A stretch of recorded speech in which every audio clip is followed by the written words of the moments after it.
ఆంధ్రాలో సార్వత్రిక ఎన్నికలు సమీపిస్తున్న తరుణంలో ఏపీలో అన్ని ప్రధాన రాజకీయ పార్టీలన్నీ కూడా ఆ దిశగానే అడుగులు వేస్తున్నాయి.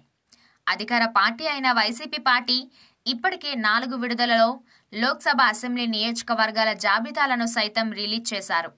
ఇప్పుడు తాజాగా 5వ జాబితా పైన కసరత్తు చేస్తున్నట్లు తెలుస్తోంది.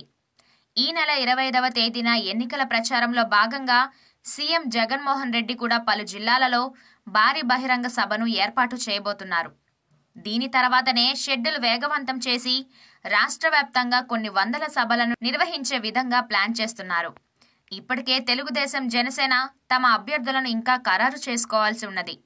సార్వత్రిక ఎన్నికల షెడ్యూల్ అయిన తర్వాతే అభ్యర్థులను ప్రకటించాలని నిర్ణయం తీసుకున్నట్లు తెలుస్తోంది.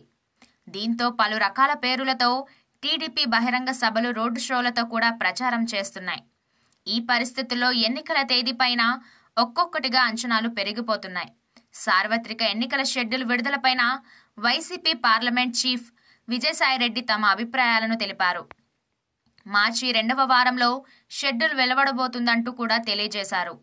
లోక్సభతో పాటు అసెంబ్లీ ఎన్నికలు కూడా ఒకేసారి జరుగుతాయని వెల్లడించారు. తెలంగాణ బీజేపీ అధ్యక్షుడు, కేంద్ర మంత్రి కిషన్ రెడ్డి కూడా ఈ అభిప్రాయాన్ని తెలియజేశారు.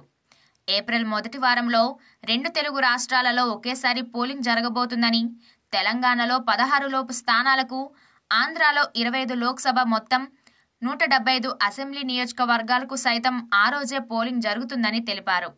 మోడీ 3వసారి ప్రధాని అవుతారంటూ ధీమాని వ్యక్తం చేశారు. లోక్సభలో బీజేపీ ఎన్డీఏ సంఖ్యబలం 350ని కూడా దాటుతుంది అంటూ తెలిపారు.